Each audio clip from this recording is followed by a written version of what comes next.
Kenichi is a solitary, middle-aged office worker trapped in the monotony of a dead-end desk job. On a seemingly ordinary workday, he overdoes it on his go-to-energy drink, leading to his collapse and loss of consciousness. This alarming health incident becomes the wake-up call he desperately needed to make a drastic change. He decides to quit his job and leave his old life behind, relocating to the countryside to embrace a dull, simple existence as a farmer, settling in an unattractive cabin. One quiet afternoon, as he's in the middle of preparing lunch, something completely unexpected occurs. He's abruptly transported to an expansive, unfamiliar forest, feeling bewildered and uneasy. Kenichi scans his surroundings, his heart racing when his eyes fall upon the skeleton of an ancient knight, its armor pierced by a sword still lodged in its chest. Overwhelmed and alarmed, Kenichi glances around, trying to process his predicament and wondering how he's ever going to get out of this bizarre situation. Then, remembering an anime he once watched where the protagonist used a status bar in a similar scenario, he decides to try the same thing. To his amazement, a glowing status screen appears, displaying all his current stats. This is the moment Kenichi realizes he's in another world. Kenichi quickly adapts to the system, learning how it works. He discovers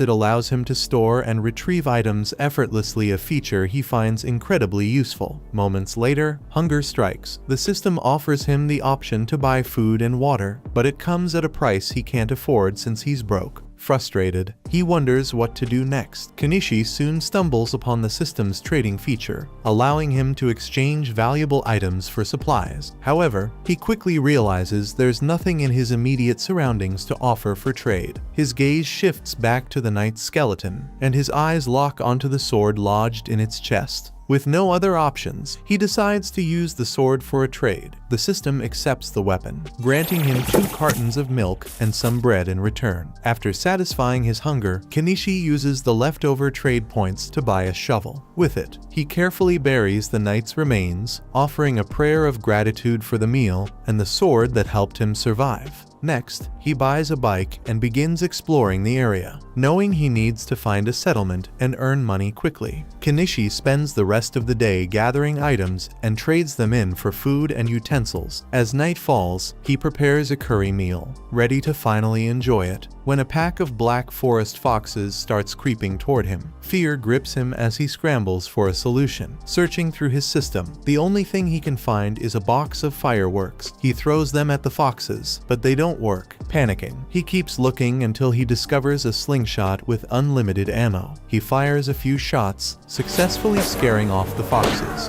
Relieved but shaken, Kenichi jumps on his bike and gets the hell out of there as fast as he can. The next morning, Kenichi finds himself at the edge of the forest, mentally preparing to face whatever challenges this strange new world has in store. Determined to find a way out, he resumes exploring the area. Using his system, he decides to purchase a stepladder and a pair of binoculars. Climbing up with the ladder, he scans the horizon through the binoculars and spots the walls of a city in the distance. This sight fills him with a glimmer of hope, as he believes reaching the city might provide him with an opportunity to earn money and start figuring things out. With newfound determination, Kenichi pushes his way through the dense weeds, moving as quickly as he can toward the city. Along the way, Kenichi reaches a crossroad and narrowly avoids being hit by a speeding carriage. The carriage stops in front of him, belonging to a young, blonde-haired merchant named Fayu, who feels bad about the near accident. Noticing the heavy rain,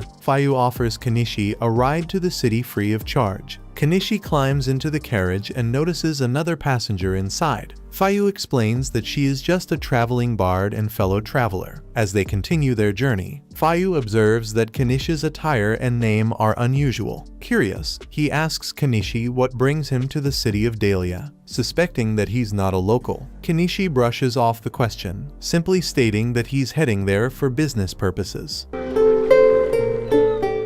Before long, they reach the city gates. Kenichi lends Fayu a hand unloading boxes from the carriage, and in return, Fayu hands him a small pouch as payment for the ride. Curious, Kenichi opens the pouch and discovers it's filled with pepper. His expression turns serious as Fayu cautions him about openly carrying spices. Fayu explains that the Spice Syndicate holds a strict monopoly over spices, making it risky to possess them without proper connections. Despite the warning, Fayu offers to buy the pepper from Kenichi, but Kenichi insists on gifting it to him. Fayu, however, refuses, stating that as a merchant, he's happy to get things cheaply but won't take anything for free. After handing Kenichi 3 silver pieces in exchange for the pepper, Fayu climbs back onto his carriage and continues on his way. Kenichi looks at the silver coins in disbelief. Realizing how much they're worth in yen, he's shocked by their value and feels a newfound sense of fortune. With money in hand, his next priority is finding a place to sleep. He heads to an inn, where he meets the attendant, a woman named Azalea. She greets him and guides him to the service counter, explaining the available rooms and payment methods. After paying for a room, Azalea asks Kenichi to write his name in the guest register. It's at this moment that he realizes he doesn't know how to read or write in this world's language. Feeling embarrassed, Kenichi explains his predicament to Azalea. She listens carefully before offering a word of caution, pointing out that the Merchants Guild will never accept him as a registered merchant if he struggles with fundamental skills like reading and writing. Kenichi quickly clarifies that he's fully capable of reading, writing, and even performing mathematical calculations, but he admits he cannot do so in this nation's writing system. To verify his claim, Azalea decides to test him with a math question. To her surprise, Kenichi answers it effortlessly. Satisfied that he possesses the essential skills, she guides him through writing his name in the register. Afterward, Kenichi asks if she can teach him how to read and write in the nation's language, offering her some candy as a reward. Excited by the offer, Azalea immediately agrees. As they talk, Kenichi learns that the land he's in is the Kingdom of Kadon, a nation governed by a hierarchical system with nobles and a king. Kenichi spends most of the night with Azalea, discovering that the country's language isn't too different from his native Japanese. Lying on the bed with a faint blush,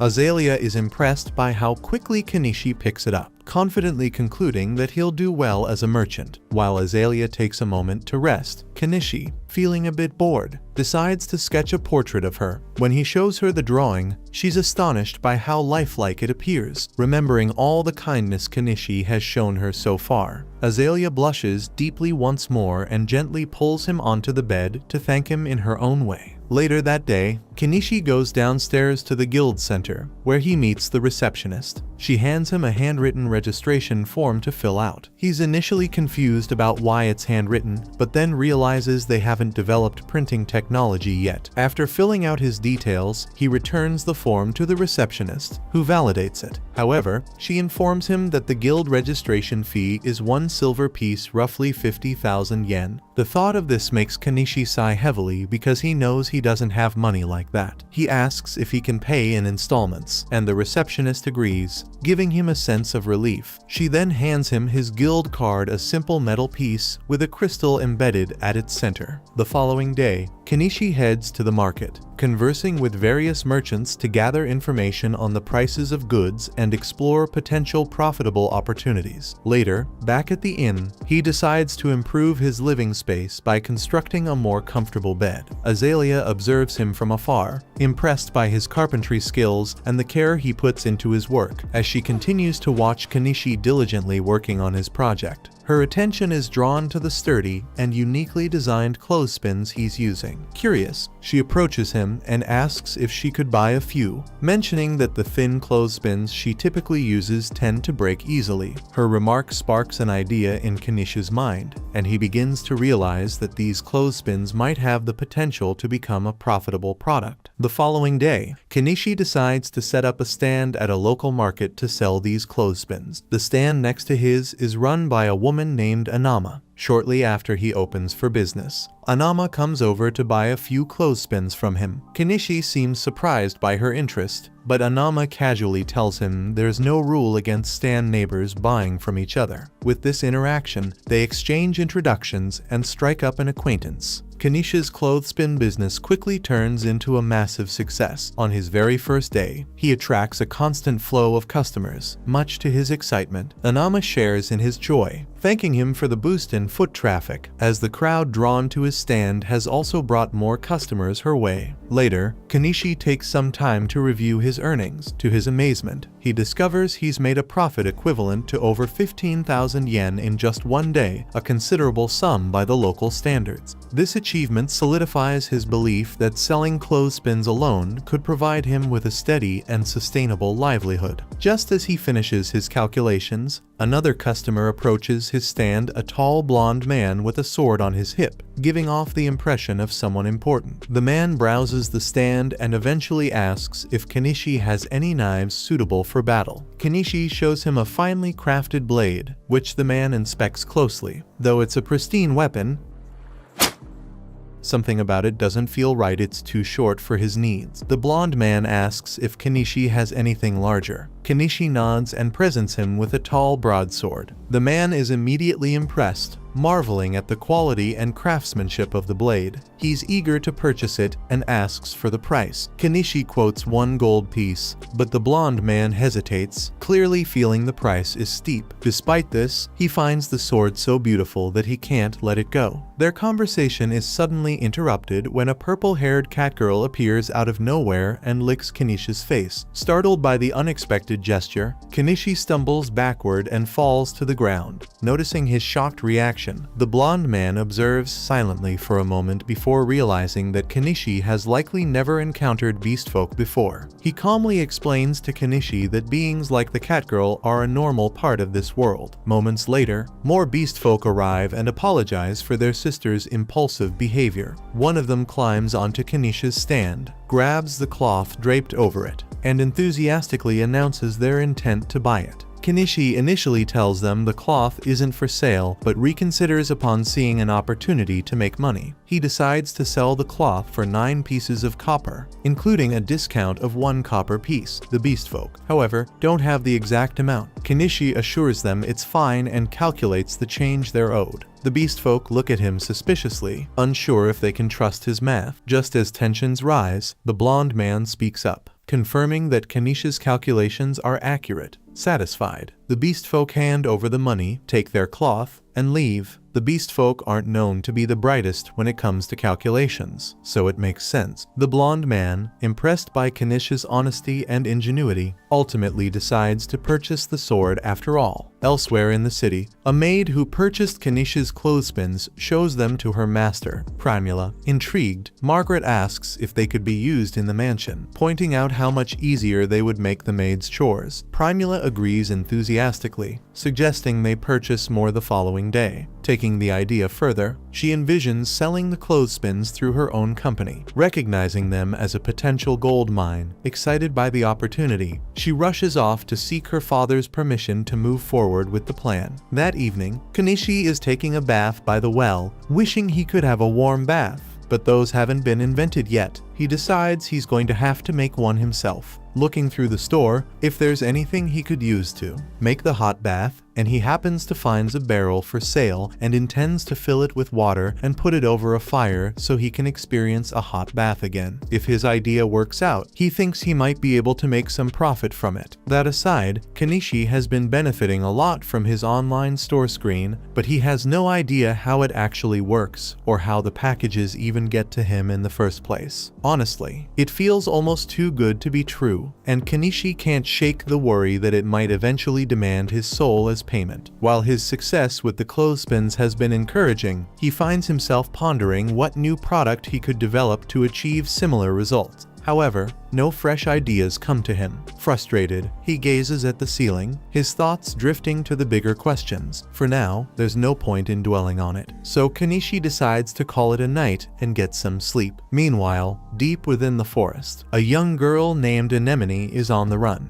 The following day, as Kenichi prepares his shop for the day, he decides to make some adjustments to his inventory. He adds some jewelry to his selection. While these aren't genuine gemstones of high value, they have an attractive appearance, which should help him turn a modest profit. At that moment, the maid from the previous day, Margaret, arrives, mentioning that she's there to purchase more clothespins from Kenichi. When he asks how many she needs, he's taken aback by her request for 100. However, since she has the money ready, he proceeds with the transaction. As Kenichi is packaging the clothespins for her, Margaret's attention shifts to the jewelry he has displayed. She inquires if they are made from real diamonds. Kenichi explains that the pieces are crafted from polished glass, but they still look quite appealing. Margaret then asks him to reserve one for her so she can return and purchase it later. The day continues as usual, but just as Kenichi is about to close up shop, the beast folk from the previous day return to his store. They appear quite serious, and Kenichi starts to worry that they might be there to rough him up. However, Miley steps in close to him and confidently tells the others that she can definitely smell spices on him. The rest of the beast folk start cheering and eagerly ask Kenichi to sell them some spices. Despite their enthusiasm, Kenichi hesitates. After hearing about the Spice Syndicate and not knowing how they operate or what they might do if they discover he's selling spices, he feels it's too risky. The beast folk continue to plead with him, hoping he'll make an exception, but the locals in the area step in, explaining that it's unreasonable to expect someone as new as Kenichi to jeopardize his business for them. Hearing this, the beast folk seem to understand and back down. Kenichi can't sell them any spices, but it technically won't be breaking any rules if he just shares a meal with them. So, he invites the group to come eat with him, but it's going to have to be out in the woods so he doesn't attract any negative attention. The beast folk are really happy to hear this. Later that night, they all meet Kenichi and Anama on the outskirts of town so they can begin cooking. Kenichi is about to begin cooking when Anama asks if she can help. He tells her to cut some of the veggies for him. However, when Anama takes a look at the veggies, she can't believe how vibrant and juicy they look. Kenichi explains that he got these from a foreign country and guarantees that they taste really good. While Kenichi and Anama are busy working on the vegetables, Miley and the other beast folk are down by the river, trying their hand at catching fish. Before long, they manage to catch a good amount. With all the ingredients ready, Kenichi starts preparing the fish, seasoning it with spices, and then tossing everything into a pot to cook. The result is a meal that the beast folk absolutely adore. They've never experienced flavors like this before and are incredibly grateful for the food. However, the delicious meal stirs up a strong craving for alcohol among them. Anama warns them to control themselves, reminding them that alcohol is quite expensive. But Kenichi doesn't see any harm in indulging them a little, so he pulls out a bottle of inexpensive booze and pours a few glasses for them. In return, he makes them promise that they'll never tell anyone about the meal he cooked for them. Anama warns Kenichi that he's being a little too generous, but he doesn't see anything wrong with letting the beast folk enjoy themselves, especially since they seem to be good people. That night, they drink together, bathe together, and eventually fall asleep under the stars. Miley seems to really like Kenichi now. The next morning, Kenichi returns to the inn, and Azalea is a bit upset since he was out all night. Kenichi tries to explain that he was just hanging out with a couple of beast folk outside town, but judging from the cat lady fur on his jacket, she thinks Kenichi did a lot more than just hang out, and she's mad he chose to do it with a cat lady instead of her. Later that day, as Kenichi is setting up his shop for another day of business, Margaret arrives with Primula to pay him a visit. Kenichi is momentarily captivated by Primula's beauty, but then he notices Margaret standing behind her and realizes they're probably here to buy the necklace Margaret had inquired about the day before. He retrieves the necklace, and Margaret pays for it before handing it over to Primula for inspection. Primula is so impressed by the craftsmanship that she finds it hard to believe the necklace isn't made of real diamonds. She then asks Kenichi if he has more necklaces like this in stock. In response, Kenichi retrieves several more pieces from his collection and brings them out for her to see. Primula is incredibly impressed by the quality of Kenichi's products, as well as the fact that he has an item box. She has a request to make of him. She tells him that she is the daughter of the owner of the Mallow Trading Company, and if Kenichi is willing to accompany her, she would like to introduce him to her father. Kenichi likes the idea of meeting with the owner of a major trading company, but he is hesitant to meet any big shots since it might spell trouble for him. him. However, Anama tells him that Primula's father is well known around town, and everyone says he's a man of good character. So, Kenishi doesn't have to worry about getting into trouble with him. Since that's the case, Kenishi agrees to go with Primula, and she invites him to join her in her carriage so they can go meet her father. On the way, Primula shows Kenishi some replicas of the clothespins she had made. While the wooden part was simple enough for her craftsman to replicate, the metal clamp proved too intricate for them to recreate. Kenishi understands why they struggled, since even he doesn't fully know how the springs are made, he just knows it's a complex process. Eventually, they arrive at Primula's home, and Kenishi is stunned by its enormous size. However, Primula casually mentions that, compared to the homes of other nobles in the area, hers is actually quite modest. They head inside, and Kenishi is introduced to Primula's father, Mallow. They both greet each other, and Mallow invites Kenishi to have a seat so they can begin their discussion. Once Kenishi is settled in, he shows Mallow some of the jewelry he has, and Mallow is just as impressed as Primula was. On top of that, Primula tells him that Kenishi possesses an item box, and Mallow finds this interesting because he also has one. His item box is what allowed him to build his trading company to this level in the first place, so if it's used properly, he thinks Kenishi could become quite successful. Although right now, Kenishi is just using it to store his supplies. The reason Mallow wanted to meet with Kenishi is to discuss the possibility of making Kenishi the official supplier for the Mallow company. Kenishi had anticipated a proposal like this and assumes Mallow's plan is to market the goods in a way that will maximize profits. However, Kenishi wonders why. If that's the goal, Mallow didn't just continue buying items from his shop at a low price and reselling them later. While Mallow could have done that, he explains it would be a dishonest business move, and if Kenishi ever discovered they were reselling his goods without permission, it would certainly upset him. Additionally, approaching Kenishi directly gives Mallow a strategic advantage over his competitors, who would likely try to strike a similar deal with him in the future. With that being said, Mallow would like to begin their partnership negotiations and offers to pay Kenishi 50% of the retail price for his goods. Kenishi could push for a better deal, but he's honestly okay with this since he's already making a ridiculous amount of profit from his online store. So, he accepts Mallow's offer and the two shake hands on it. He officially signs the supply contract, and the first few items he supplies Mallow with earn him over 1,000,000 yen worth of coins. However, when Primula sees all the beautiful jewels Kenishi has in stock, she falls in love with them and asks her father if she can just buy these ones from Kenishi for herself. Mallow sees no problem with that, so Primula offers to pay him 10 gold coins for them, which is equivalent to 2,000,000 yen. For the first time since he got here, Kenishi has an 8-figure bank balance. Since things are going so well for him, Kenishi decides it's time to start setting up his peaceful life and purchases a house from his store. The following day, he leaves the city walls and ventures into the forest to find a suitable spot for his new home. Before heading out, he mentioned his plan to Azalea so she wouldn't worry, though she found it odd that Kenishi would willingly choose to live in the dangerous forest instead of staying within the safety of the city. After finally finding a good location, Kenishi buys a weed whacker and begins clearing the area. However, he quickly encounters an issue. While most items from his store are reasonably priced, fuel is expensive no matter what world you're in. With no way around the high cost, Kenishi decides to just deal with it and continues working until he has successfully cleared a path for himself to move in and out of the forest. After that, he needs to start working on getting rid of all the trees. So, he buys a chainsaw and starts cutting. After several hours of hard work, Kenishi has finally managed to cut through a bunch of the trees in the area, so all that's left is to move them out of the way. However, when he tries to stuff the trees in his item box, it doesn't work. It looks like the trees are too long to fit, so he's going to have to bust out the chainsaw and cut them down into more manageable pieces. He eventually shortens the trees into 10-meter logs, and this way, he's able to fit them in his item box, so he's almost done with the tree removal. The only thing left to do is pull out all the tree stumps, but that's going to be a lot of work, and the sun is already setting, so he decides to come back and finish up tomorrow. The next day, Kenishi heads back to the forest to continue working, but after spending some time digging at the stump, he realizes the task is far too demanding for a middle-aged man like himself. Rather than risk injuring his back, he decides to buy a bulldozer instead. However, as soon as he sees it, he's hit with the realization that he just spent 1.2 million yen on heavy machinery simply to avoid manual labor. He feels a bit of regret about the splurge, but at the same time, the thought of not having to strain himself makes him wonder if it was actually a smart investment. He starts up the bulldozer's engine, only to discover that it runs on diesel, and his store doesn't sell diesel at all. This throws him into a panic, as the thought of wasting so much money on something he can't even use is overwhelming. He thinks for a second and realizes he could probably make his own diesel if he mixes kerosene and some additives, but when he's about to try it out, he realizes he could destroy the bulldozer's engine if he gets the proportions of the mixture wrong. So, just to be safe, he decides to test out his mixture on a diesel generator first. After filling it up, he tries turning it on,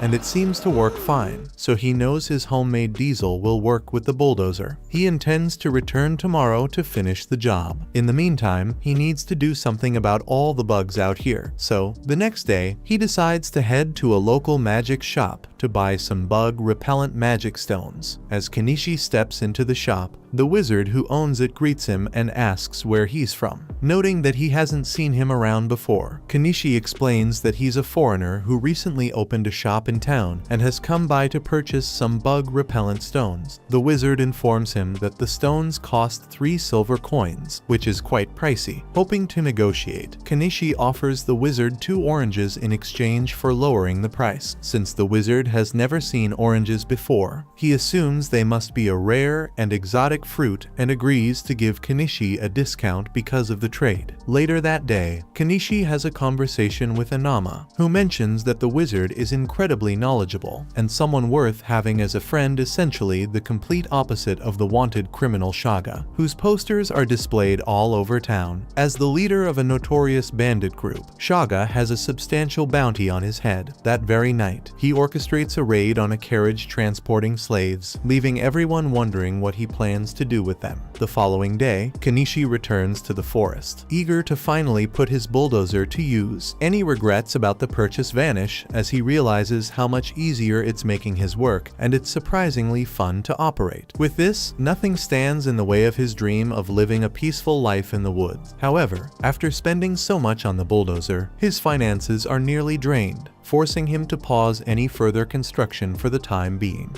A little while later, Kenishi meets up with Mallow and Primula again, hoping to sell them some salt and sugar for a decent profit. Mallow tries the sugar and is impressed by its quality, but unfortunately, he can't buy it from Kenishi. The state holds exclusive rights to the trade of sugar and salt, meaning Mallow would face serious trouble if he purchased it from an unlicensed source. On the upside, though, the jewels Kenishi sold to Mallow earlier are flying off the shelves, so Mallow is eager to buy more right away.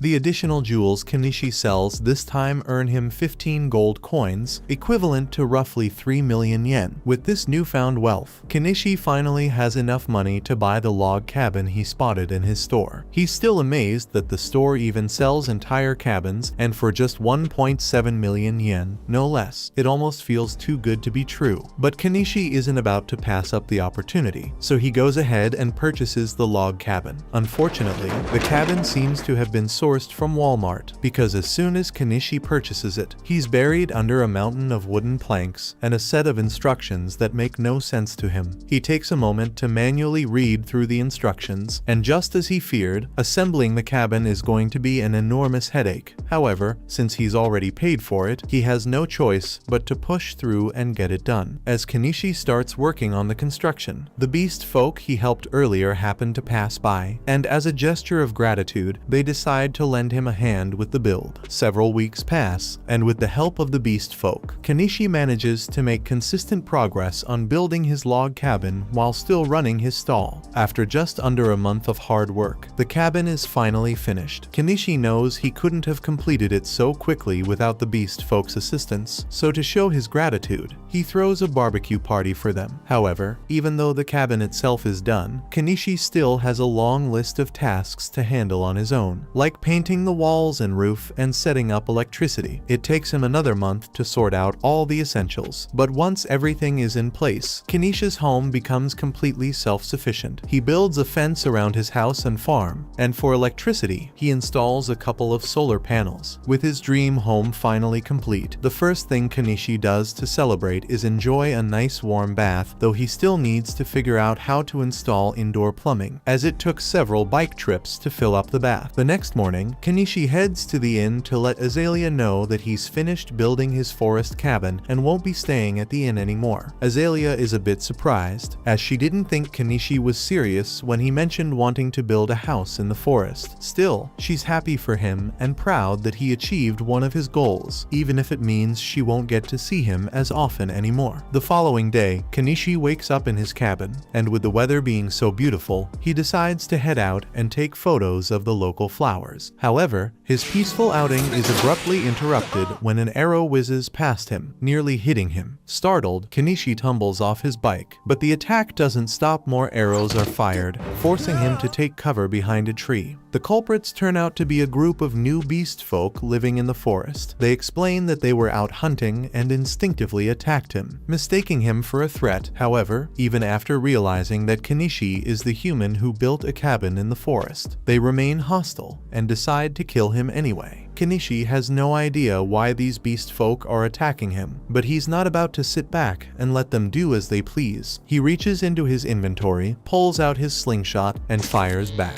The beast folk, caught off guard by the fact that the seemingly weak human is fighting back, start to second-guess their actions. When Kenishi escalates by throwing fireworks at them and pulling out his excavator, they decide they have no interest in sticking around to find out what it's capable of and quickly flee. Left puzzled by the whole ordeal, Kenishi suddenly hears a wounded animal crying out in pain near the base of a tree. The poor creature has been shot in the leg and likely won't survive much longer unless Kenishi acts fast. Kenishi cautiously approaches the injured cat, but it snarls at him, clearly not trusting his intentions. Not wanting to risk getting bitten, he spends a little money to buy some cushion armor as a precaution. However, as he starts removing the arrow, the cat barely resists. It seems to have run out of stamina. This makes it much easier for Kenishi to treat its injuries. He purchases a bottle of alcohol to disinfect the wound and then applies some antibiotic cream. While the immediate wounds have been treated, there's no guarantee the cat will survive if left out in the wild. So Kenishi decides to bring it back to his house. Kenishi sets up a blanket for the cat to rest on, but it still hasn't moved an inch since he treated it, which makes him start to worry. He hasn't seen any veterinarians in this town, but he figures there might be some kind of healing magic he can use, so he decides to consult the wizard. After listening to Kenishi's story, the wizard deduces that the animal he found is likely a bobcat. However, the wizard doesn't see the point in trying to heal it, suggesting that Kenishi could just kill it and sell its fur for a decent profit. Realizing the wizard isn't going to be of much help, Kenishi heads back outside. As he does so, Miley happens to be passing by, so she jumps on him and starts sniffing around. She smells the scent of a bobcat on him, and her people see bobcats as messengers of God, so she's really excited and wants to see it for herself. She follows Kenishi back to his house, and as soon as she sees the bobcat, she can already tell that its injury was caused by the dog beast folk, so she swears to make them pay. In the meantime, the bobcat seems to be doing a bit better, but it keeps trying to lick its wound, so Kenishi is forced to stick a cone on its head. Miley is impressed by Kenishi's skill in providing healthcare and asks if he's a doctor, but he modestly replies that he only knows some basic first aid. Wanting to thank him for saving the bobcat, Miley heads outside and does a bit of quick hunting,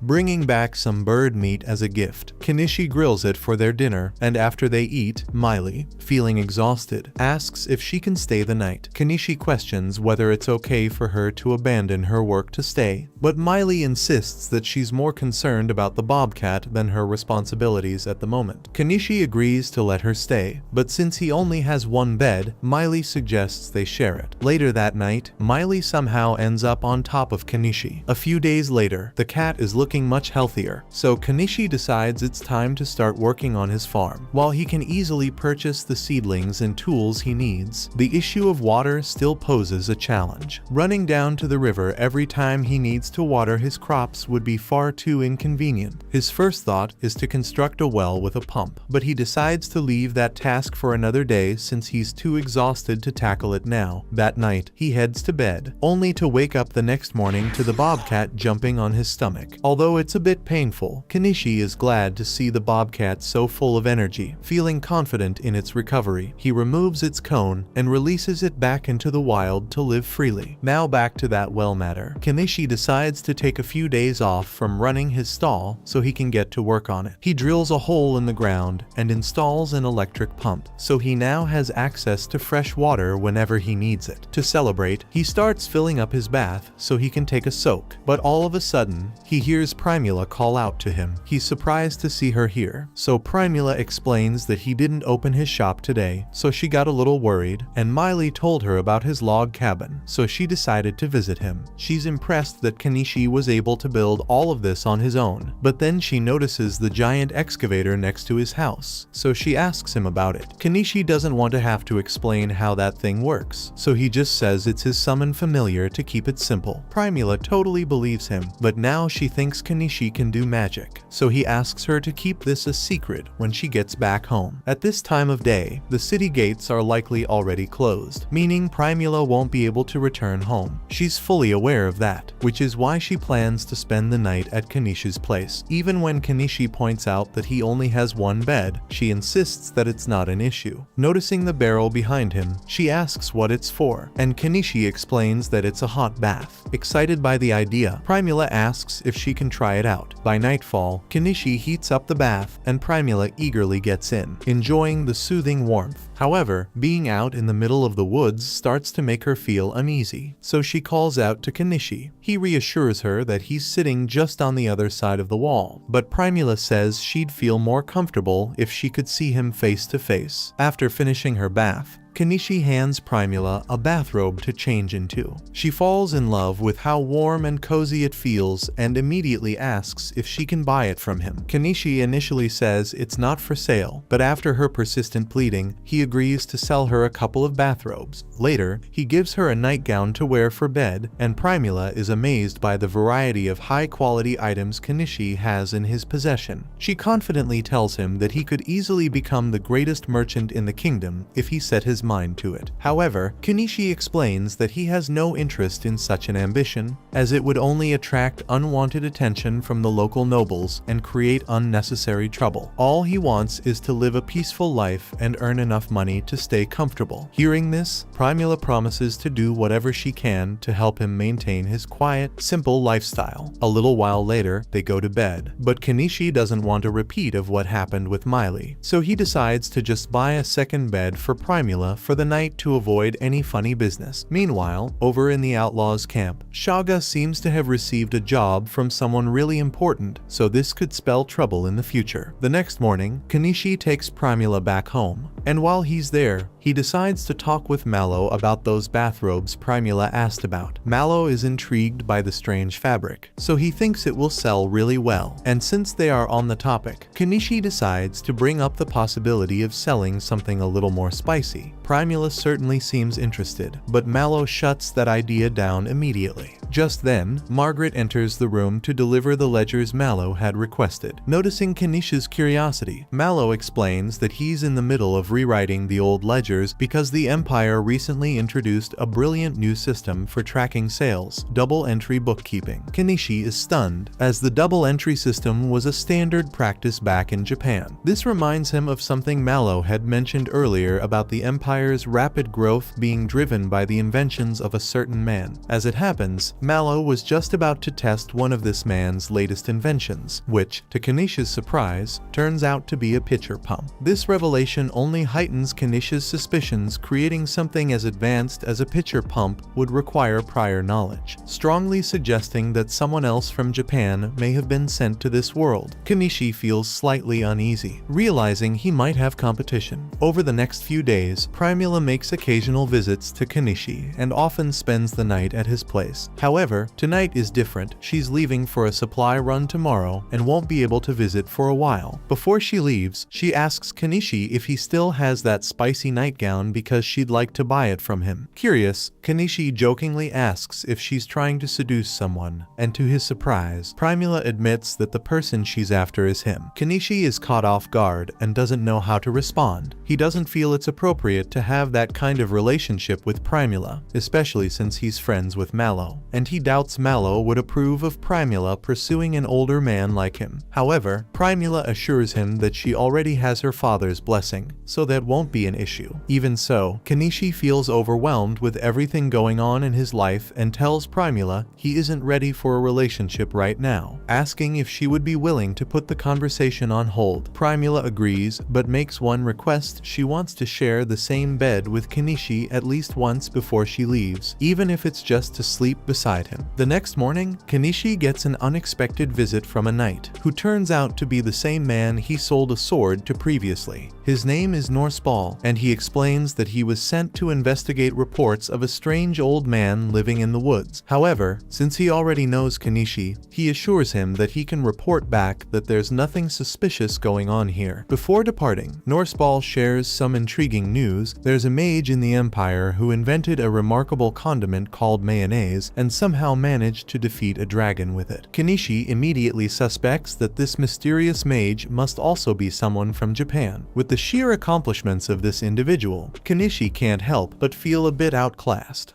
But it's not as if he's going to cross paths with this guy anytime soon, so the next month passes without any problems. One afternoon, while Kenichi is sitting at his stall, he suddenly remembers that Primula's supply run caravan should be arriving back soon, so he decides to visit her later that day. However, at that very moment, a loud commotion erupts in the town square, prompting him to get up and check out what's going on. It turns out that a caravan was ambushed by bandits, and everyone on board was taken captive, including Primula. In the streets, Mallow is desperately pleading with adventurers to help rescue his daughter. But since the bandit responsible is none other than the notorious outlaw Shaga, no one is willing to take the risk of facing him. Given the situation, it will take several days before the Knight's Order can organize a proper rescue mission. Meanwhile, Primula is thrown into a cage by Shaga and his gang. She remains unharmed for now, but only because Shaga intends to sell her to some depraved nobles for extra profit, with no real chance of escaping on her own. Her situation looks dire. Mallow understands that it's only a matter of time before Primula meets a tragic fate, so in his desperation, he turns to Kenichi and begs him for help. Kenichi isn't suited for combat in any way, but because he deeply cares about Primula, he ultimately decides to take action. However, he doesn't have enough funds to carry out his plan, so he tells Mallow that he'll need some money to make the necessary preparations. Without a second thought, Mallow hands over a bag of gold coins, willing to give Kenichi every last coin he owns if it means bringing Primula back safely. He informs Kenichi that Shaga's base of operations is located in the ruins, 50 kilometers west of Dahlia, which is quite a distance, meaning Kenichi will need to find a way to travel there. Looking through the vehicles available in his store, he ultimately decides to purchase a truck. But before doing so, he warns everyone that he's about to use summoning magic and advises them to step back. Then, putting on an act, he performs a ridiculous chant to convince everyone that what he's doing is real magic. Once his truck materializes, he climbs on top and calls out, asking if anyone is willing to join him in the fight. Shaga has a massive bounty on his head, so if they succeed in taking him down, there will be a huge reward for everyone involved. However, despite how tempting that sounds, no one steps forward to accept Kenichi's offer, as Shaga is simply too dangerous. Kenichi begins to worry that he might have to handle this on his own, but just then, the bobcat he rescued last month approaches him. Even though he can't understand its language, he can tell that the bobcat is trying to say that it wants to help. Speaking of cats, Miley and the other beast folk also step forward, eager to help Kenichi since they still owe him a favor for everything he's done for them.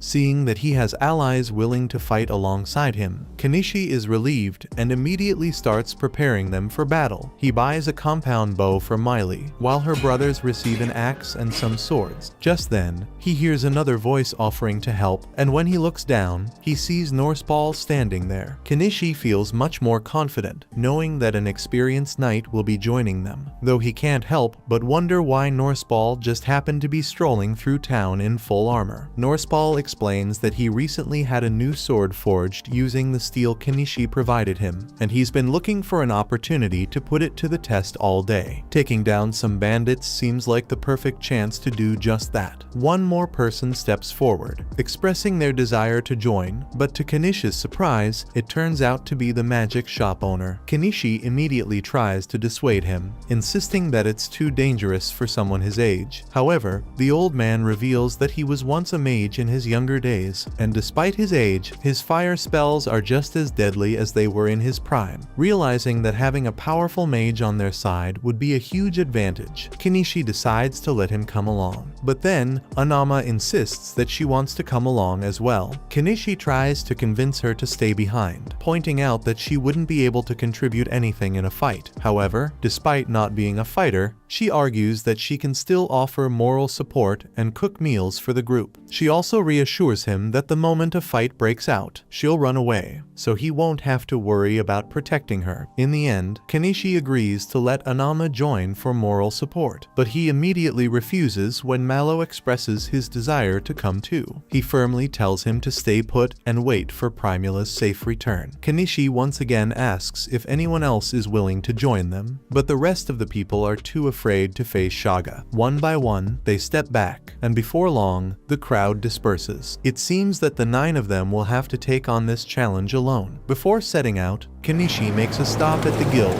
where he officially registers as an adventurer and formally submits a notice stating that he is pursuing Shaga's bounty. The group then sets out in Kenishi's truck, but as they leave the city, all the people who were too scared to fight begin mocking him because they think Kenishi is just going to run off with the money Mallow gave him. Meanwhile, deep within the ruins, Primula's cell is unlocked so the girl Shaga captured as a slave can bring her some food. However, Primula quickly realizes that the girl is starving, so she offers her the bread instead. Grateful for Primula's kindness, the girl immediately starts eating. As she does, Primula takes the opportunity to ask her a few questions. She finds out that the girl is being held captive here as well, so she asks if she wants to escape with her. The girl would love to get out of here, but she doesn't think it's possible given the current circumstances. However, Primula is sure that it's only a matter of time before help comes for them. After approaching the base, Kenishi and the others decide to take a short break. Once they finish eating, Kenishi gathers everyone together to start their strategy meeting. He lays out a simple assault plan, and the group agrees that it's a solid approach. With the plan set, they all move into position, and Miley is sent ahead to scout the area. Kenishi stays in contact with her using the radios he bought. But to keep things simple, when Miley asks about them, he just tells her they're magical devices that let them communicate over long distances. With Miley now in position as their scout, Kenishi and the others climb into the truck and prepare to set off, leaving Anama behind for her own safety. Since there's no certainty that they'll come out victorious, Kenishi instructs Anama to contact the Adventurers Guild if they don't return within a day. Late into the night, Kenishi checks in with Miley for an update on the bandits, and from her observations, it looks like they're in the middle of a celebration. In fact, most of them are already drunk, making this the perfect opportunity to strike. Just before they move in, one of the beast folk catches Kenishi's attention and hands him a nut. Confused, Kenishi asks what it's for, and the beast man explains that it's a nut meant to help distract him from the reality that he's about to take lives. Apparently, that was good enough for Kenishi, so he takes a bite of the nut and he is instantly sent on the most intense trip of his life. Kenishi hardly knows what's going on anymore, but he remembers he has a mission to do, so he gets behind the wheel and starts driving like a maniac through the forest. Over at the bandits' camp, the celebrations are still in full swing. Suddenly, as 2 of the bandits notice the truck approaching, Miley takes them out with precise shots to the head.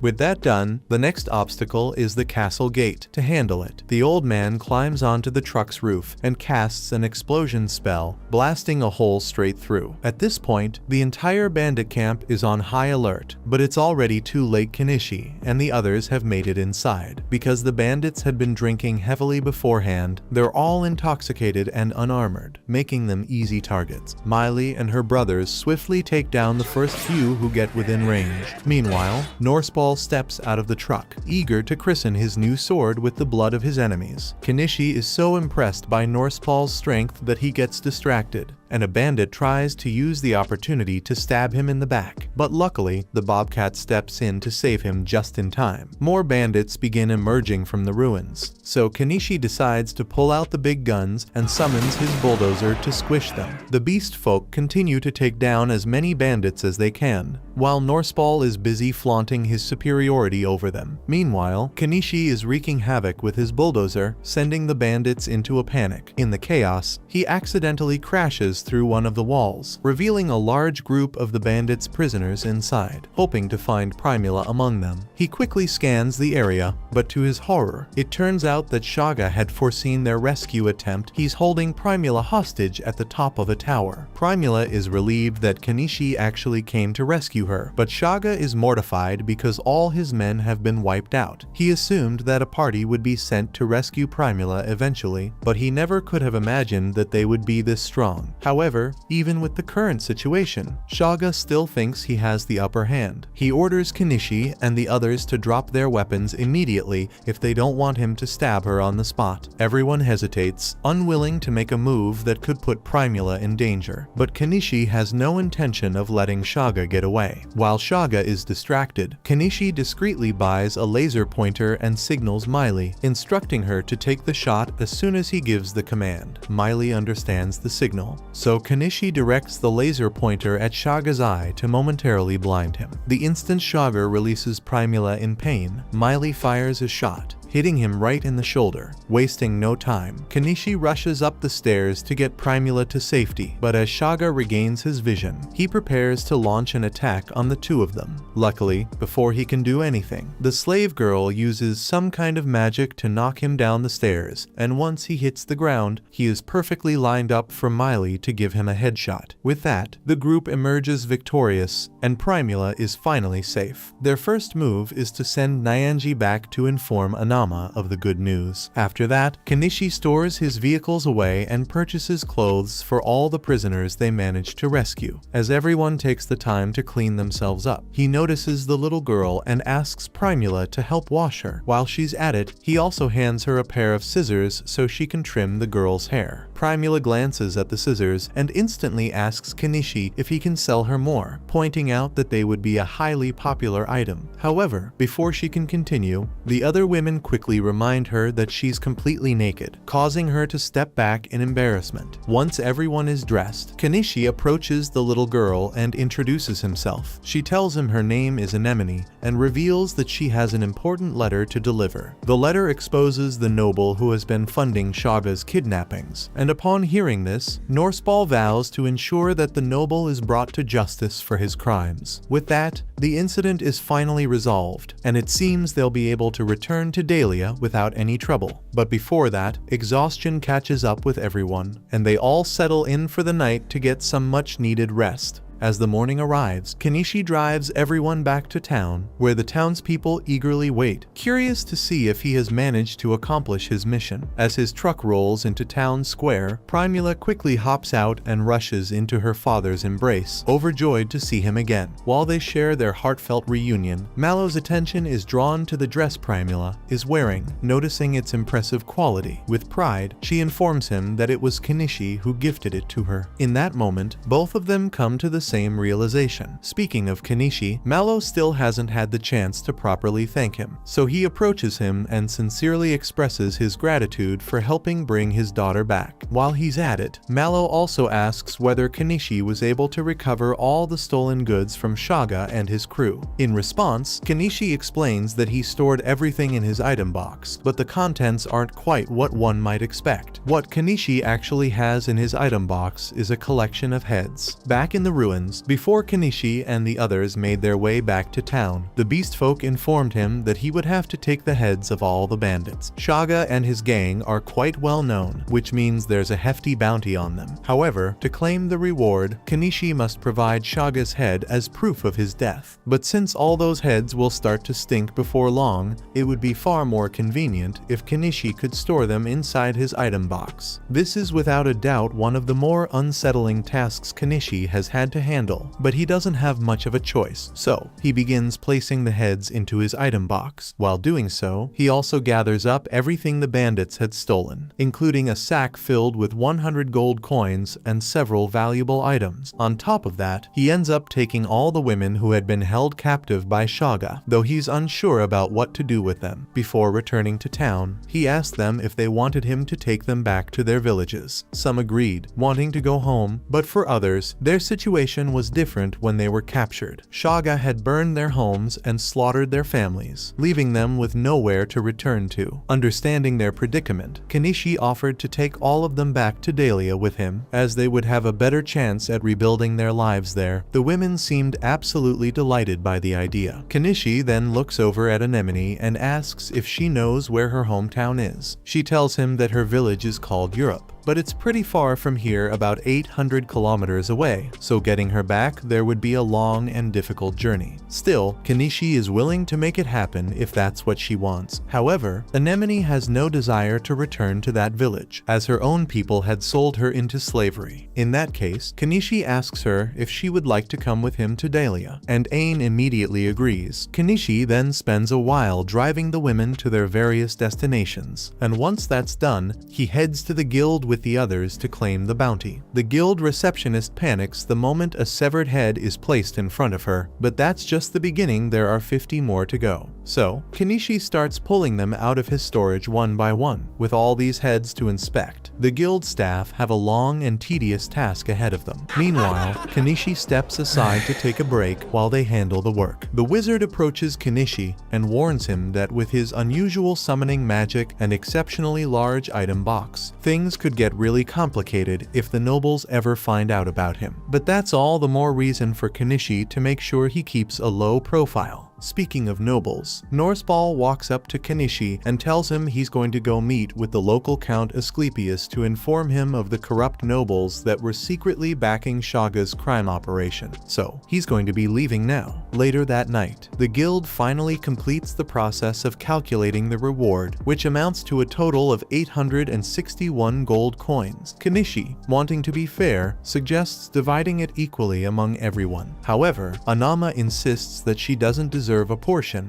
as she didn't contribute during the mission. Since her life was never at risk, she feels it wouldn't be right for her to accept a reward. That said, she does have a small request for Kenichi. She asks if he would allow her to take care of Ain as if she were her own, as the girl reminds her of her daughter. Kenichi has no reason to refuse her request, confident that Anama will look after Ain well, so he entrusts her with the child and heads out into town. Now, while there's no doubt that Anama had the best intentions when offering to care for Ain, it only takes a few minutes before Ain disappeared from her side. Meanwhile, since it's already too late to make his way back into the forest, Kenichi decides to spend the night at Azalea's inn. Before heading inside, he sets out some food for the bobcat, thanking it for keeping him safe during their mission. The moment he steps inside, Azalea immediately lights up with excitement, overjoyed to see him again after such a long time. Azalea had heard rumors about Kenichi defeating a large group of bandits, so she eagerly asks if it's true. However, Kenichi quickly denies it, not wanting to attract unnecessary attention. Setting that aside, she then reminds him of the supposed promise he made to take her as his lover once his business becomes successful. But Kenichi insists he never made such a promise, and, more importantly, asks if there are any rooms available for him to stay in. In response, Azalea tells him that his usual room is still open. Kenichi makes his way upstairs and quickly falls asleep, completely drained from the day's events. However, later that night, he senses someone slipping under the covers with him. He already knows exactly what Azalea is after, but he groggily tells her that he's far too exhausted for that kind of activity right now. Despite this, Azalea refuses to give up. insisting that she doesn't get to see him very often. She climbs on top of him, and just as things are about to escalate, the two suddenly realize that a child and the bobcat are standing there, silently watching them. That completely ruined the mood. In the end, Azalea returned to her room, while Ain ended up spending the night in Kanishi's room. Figuring that Anama must be extremely worried about Ain, Kanishi went over to her shop to check if she was there, but he didn't see any sign of her. With nothing else to do about it for now, he decided to focus on finishing the rest of his duties for the day. Kanishi still has a lot of loot from Shaga's camp, so first, he heads to the weapon store to sell the swords and shields he got. He then sells the rest of the valuables to Mallow's company for 35 gold coins and takes the furniture to the old man's shop for 22 gold coins. Since the loot is going to be shared evenly, they all end up getting 12 gold coins from it. With his errands finally taken care of, Kanishi decides it's time to head back home. Upon arriving, Ain is stunned by how beautiful the place looks, but to her surprise, she finds Anama already waiting inside. Anama had been worried sick about Ain, but she trusted that Kanishi would eventually find her and bring her here, so she decided to wait. However, Ain unexpectedly declares that she wants to live with Kanishi instead of Anama. Anama doesn't understand why she suddenly wants to stay with Kanishi, so she tries to convince Ain that it would be better to live with her. But Ain has already made up her mind. Anama doesn't want to force her, so she just tells Ain that she's always welcome to visit her whenever she wants. Anama then heads back to town, and Kanishi turns to return home with Ain. On the way back, Kanishi asks Ain why she wants to live with him in the first place. However, there's no deep or philosophical reason behind it. She simply thinks Kanishi makes really delicious food, so she likes him more. After that, the two take a bath together before settling into bed. This new arrangement will definitely take some getting used to. But then again, considering Ain's age, it wouldn't be all that unusual for him to have a daughter. Kanishi eventually falls asleep, but as he rests, several cloaked men begin observing his house. Luckily, the suspicious people don't do anything for now, so life goes on as it normally would for Kanishi. 2 weeks pass, and due to Norsepal's contributions in the battle against Shaga, he is awarded the title of Baron, granted some land, and, according to rumors, is now searching for a wife. Meanwhile, some time ago, Kanishi had shown Mallow and Primula a design for a bicycle, but they initially laughed in his face, thinking it looked too ridiculous to ever be profitable. However, it didn't take long for them to come to their senses and realize just how useful bicycles actually are. They apologized to Kanishi for laughing at him earlier and even offered to pay him 5 gold coins for the idea. Now, bicycles are fairly common in the country, and Kanishi is glad that his idea made such an impact. But he's still feeling a bit uneasy because he can't shake the feeling that someone is watching him. He ignores the feeling for now and heads to the guild so he can receive the final payout for the reward. Once he receives his money, Kanishi distributes everyone's share. Even though Anama had insisted she didn't want any, he still gives her a small portion. She doesn't believe she deserves it, but ultimately, she decides to accept his kindness and, in return, hands Ain an apple. Everything appears to be going smoothly, but then, out of nowhere, Kanishi gets that unsettling feeling again someone is watching him. And this time, he's sure he's not imagining things because he sees the person that's spying on him. This could be bad, so he takes Ain's hand and tries to get out of the area.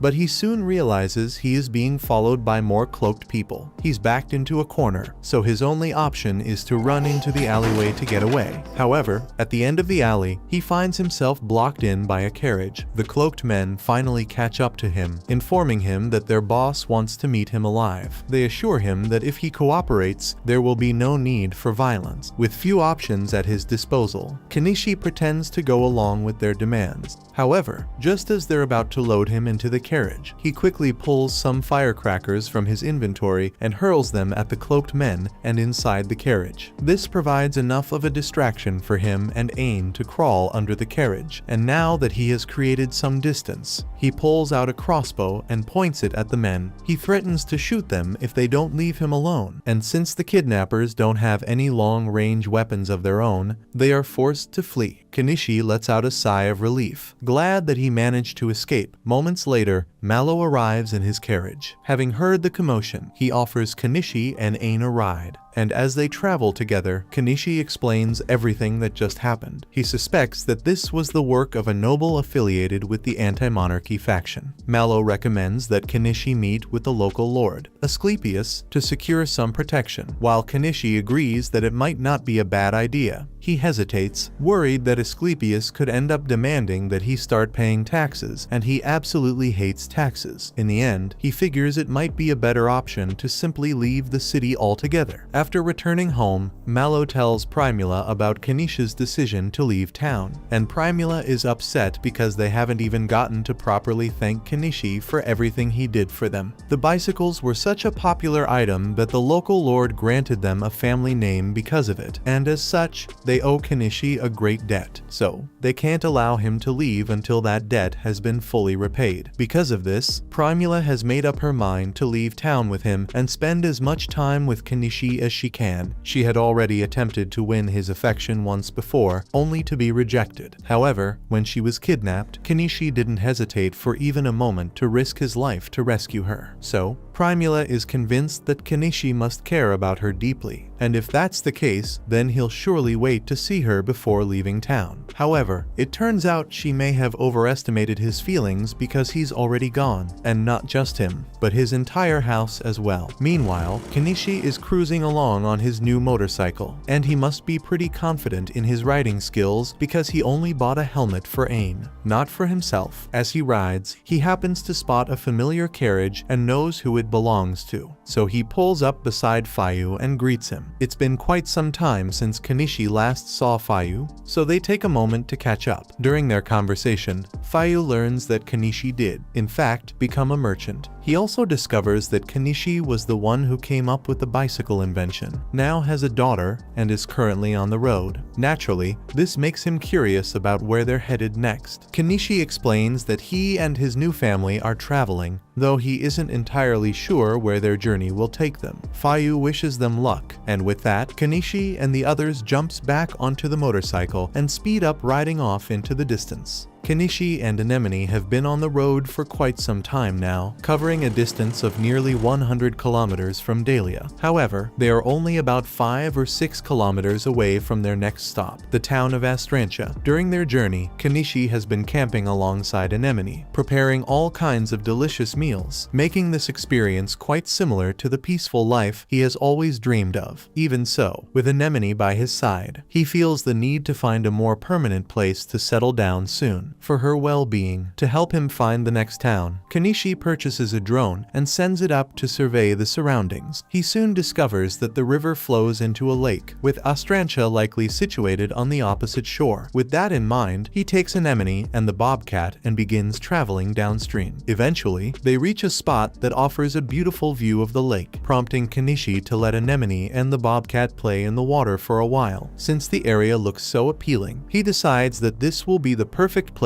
to build his new home. After cutting away a good portion of the vegetation, Kenichi takes his house out of his item box. As he gets everything in place, he suddenly realizes that he never actually gave the bobcat a name. Taking a moment to think it over, he spends a few minutes considering different options before finally settling on a name Vel. That night, Kenichi begins teaching Anemone how to read and write, and since she's quite smart, she picks it up fairly quickly. However, when it comes to math, she finds it a bit more challenging. While Anemone struggles to solve the math problems, Kenichi takes a moment to check his store window, hoping to find a way to get diesel at a lower cost. Up until now, he's been making his own diesel using kerosene and additives, but he recalls seeing a show that mentioned biodiesel could be made from cooking oil. Not entirely sure how the process works, he decides to purchase a couple of books to learn more about it. As Kenichi is reading, Anemone finishes her homework and asks if she can read along with him. He explains that she won't be able to understand it since the book is written in the language of his homeland, but Anemone insists that she wants to learn that language as well. Seeing how eager she is, Kenichi decides to buy a children's book for her, and without wasting any time, she dives right into studying it. Next on Kenichi's list, he begins setting up camouflage around his house to make it blend in better with the surroundings. While he's in the middle of that, he suddenly hears rustling coming coming from the bushes. The sound immediately puts him on alert, as it could mean a monster is lurking nearby, ready for anything. He loads his crossbow and prepares to defend himself against whatever might emerge. However, to his surprise, the source of the noise turns out to be Miley. She was devastated when Kenishi disappeared without telling her, so she worked hard to track his scent and followed him all the way here. And now that she's here, she has nowhere else to go, so she says she will be living with Kenishi from now on. Kenishi doesn't really mind, and Anemone seems to get along great with Miley, so it is agreed that Miley will live with them. While having dinner, Kenishi asks Miley if anything interesting has happened since he left Dahlia. She doesn't think there's been much going on, but she does remember hearing that Norspal proposed to Primula, and the two are set to get married soon. Kenishi is happy to hear that Primula was able to move on and get engaged to a good guy like Norspal, though he realizes he won't be able to attend the wedding since he's now so far away. Later that night, Kenishi takes a bath with Anemone as usual, while Miley washes herself nearby. Once everyone is dried off, they head back inside. Anemone excitedly shows Miley the Japanese book Kenishi gave her, and Miley finds it really enjoyable. Even though she can't read the words, the pictures make it easy to understand. Hearing her say that sparks an idea in Kenishi, since books are considered valuable in this world. Selling picture books could turn out to be a highly profitable venture, although the stories from Japan probably won't appeal to the people of this world. Kenishi asks Anemone and Miley if they know any local legends. They are both excited to hear this since they know a ton of old legends, but one in particular stands out to Kenishi, so he asks them to tell him more about the forest elf legend. Kenishi finds the story really enjoyable, so he quickly gets to work creating illustrations for it. Once he finishes the drawings, he purchases an ink press and uses it to produce multiple copies. The first two copies go to Miley and Anemone, and both girls absolutely love their books. However, as they are admiring the illustrations, Kenishi suddenly spots a boat approaching. Sensing that this could spell trouble, he instructs the girls to go back inside for now. As the boat approaches the shore, Kenishi points his crossbow at the men aboard and demands to know why they are here. The man tells Kenishi to calm down because he's not here to cause any trouble. He's from the village of Santanka, and after seeing that someone moved in on the other side of the lake, they decided to come take a closer look to make sure that there weren't any bandits here. This helps Kenishi relax a bit, so he lowers his crossbow and explains that he's a merchant who recently moved into the area. At that moment, Vel walks over to Kenishi, and the beast folk is taken aback, as bobcats are known for never forming bonds with people. Seeing that Kenishi has managed to befriend one convinces him that he must be a trustworthy person. Crouton chooses to take the beast man's word for it, so he introduces himself to Kenishi, and the beast man follows suit. Kenishi decides to show Crouton and Nyanyas around his house to prove that he isn't doing anything dangerous, and everything looks pretty normal, so Crouton apologizes for the intrusion and then prepares to leave. But before he does, he notices the books Kenishi made on the table and asks if Kenishi would let him buy one for his daughter, and Kenishi agrees. Once Crouton and Nyanyas leave, Kenishi and the girls sit down for lunch together. Afterward, Anemone stays inside, spending some time reading, while Kenishi heads into the forest to search through the bushes for medicinal herbs. However, before long, Miley approaches him. Since Anemone is busy at the moment, she hopes to have some alone time with Kenishi. Unable to turn her down, one thing leads to another, and things happen again. A little while later, Kenishi gets to work on his latest project, but all of a sudden, he runs out of the shed because the hazmat suit he was wearing made him incredibly sweaty, so he jumps in the river and takes a break. Once he gets back to work, it's revealed that Kenishi has been focused on synthesizing biodiesel from cooking oil. Although the process is quite dangerous, if he succeeds, he'll be able to produce his own diesel without having to spend a fortune. Now comes the most critical part, testing the fuel. He pumps it into the generator, and luckily, it doesn't explode, meaning Kenishi's experiment was a success. Next on the agenda is visiting the town of Astrantia, so Kenishi heads out with Miley and Anemone. Their first stop upon entering the city is the Adventurers Guild, since Kenishi needs to register. They walk inside and head to the receptionist's desk, but as they greet the receptionist, there are two big things Kenishi can't keep his eyes off. After snapping out of his thoughts, Kenishi informs the receptionist that he wants to register with both the city's Adventurers Guild and Merchant Guild. At the same time, Miley also registers as an adventurer. The receptionist takes their IDs and heads heads to the back to process their registrations. However, when she returns, she looks a bit flustered, having just checked Kanish's file. She realizes that he's the one who defeated Shaga. Kanishi quickly tells her to keep her voice down, as he's trying to maintain a low profile. The receptionist catches on immediately and assures him that his registration is complete, allowing him to go about his day as usual. After leaving the guild, they all settle down in the town square to have a meal. However, since spices in this country are still under the control of the Spice Syndicate, all the food tastes rancid. Anemone and Miley clearly aren't enjoying their meals, so Kanishi hands them a bit of his spice blend to add some much-needed flavor. Just then, he spots a couple of thugs with JoJo-style hair lurking around, and they definitely look like they're up to no good. Still, as long as it doesn't concern him, Kanishi decides to mind his own business. At the same time, he notices Crouton walking into an alleyway with a young girl, and something about it seems suspicious, but again, it's not Kanish's problem. He carries on with his sightseeing and comes across an old magic shop that looks interesting, so he heads inside. He finds an old lady running the shop, and while looking around, he notices a magic device on display, so he asks her what it does. Granny is more than happy to demonstrate its function. She pours some water into one compartment and a lot of wine into the other, and as a result, all the water is separated out of the wine. The first thought that crosses Kanish's mind upon seeing this is that he can use it to produce his diesel without exposing himself to harmful chemical fumes that could shorten his lifespan. He tells Granny that he wants to buy a magic device, and she's taken aback, as hardly anyone ever actually offers to purchase anything here. But since Kanishi is a paying customer, there's no way she's going to refuse. Meanwhile, it seems like Anemone has also found something that interests her. She excitedly shows Kanishi a book she picked up. Granny explains that it's a grimoire, and the moment Kanishi hears that, he immediately decides to buy it as well. He isn't sure if he'll be able to use it, though, since wielding magic requires a certain level of magic power. After purchasing the book, Kanishi is eager to start reading it with Anemone right away, but Granny stops them, explaining that grimoires must be registered before a customer is allowed to take them. Since the process takes some time, Kanishi will have to return for it in a week. He doesn't mind waiting, so he and the others leave to continue exploring the town. However, as they step outside, they unexpectedly run into Nyanyas. He looks surprised to see them, but is clearly in a hurry and doesn't have time for a conversation. Kanishi gets a bad feeling that he's about to get dragged into something troublesome, so he decides they should all head home. But before they can do so, the group spots Crouton and his daughter being attacked in an alleyway. Kanishi can't ignore it this time, leaving him with no choice but to step in. However, before taking action, he purchases a plague doctor mask to conceal his identity from the thugs. These thugs hold a deep grudge against Crouton and were fully intent on ending both his and his daughter's lives. Just as they are about to carry out their plan, Kanishi suddenly appears behind them, launching fireworks into the air. He boldly claims that the fireworks are just one of his many magic spells. Unfamiliar with such a spectacle, the thugs panic and flee in terror. Once he ensures that the man is safe, Crouton sits down by the fountain and begins recounting the entire story to Kanishi. Back when Crouton used to work as a government official, he worked hard and arrested a bunch of members of the Spice Syndicate, and ever since, they've been targeting him. Crouton's daughter asks if Kanishi and the others are his friends, so Crouton explains that he met Kanishi a few days ago, and he's the one who made the picture book he bought for her. Mary gets excited after hearing that her favorite book was made by Kanishi, so she starts thanking him for it. But Anemone gets a little jealous, so she mentions that she helped make the book as well. So Mary thanks her as well and asks if they can make a book together sometime, and Anemone says she would love to.